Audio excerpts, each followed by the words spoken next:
శ్రీ విద్యా సంప్రదాయంలో ఒక మాట చెప్తారు. అమ్మవారికి ఒక మేకపోతుని బలివ్వండి, ఒక నల్ల పిల్లిని బలివ్వండి, ఒక దున్నపోతుని బలివ్వండి అంటారు. అంటే దాని అర్థం నిజంగా ఓ దున్నపోతుని, ఓ నల్ల పిల్లిని, ఒక మేకపోతుని పట్టుకెళ్లి చంపేయమనే కాదు. ఇవి మూడు దుర్గుణములకు సంకేతములు.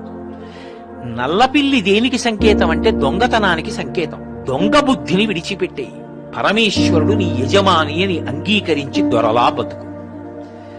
మేకపోతుని బలి, మేక మూర్ఖత్వానికి ప్రతీక. మేకని బలి అన్న మాటకు అర్థం ఏమిటంటే మూర్ఖత్వాన్ని బలి. ఒక దున్నపోతుని బలి అన్న మాటకు అర్థం ఏమిటంటే దున్నపోతు పిరికితనానికి గుర్తు. అది దున్నపోతుని బలి అంటే దాని అర్థం నిజంగా దున్నపోతుని చంపేయి, నిజంగా పిల్లిని చంపేయి, నిజంగా మేకని చంపేయి కాదు. మూర్ఖత్వాన్ని బలిపీఠం మీద విడిచిపెట్టు, అమ్మవారి దగ్గర వదిలే. ఈ మూడిటిని బలి అన్న మాటకి సంకేతం, అంతేకాని వాటిని చంపమని కాదు. మళ్ళీ చెప్తున్నాను.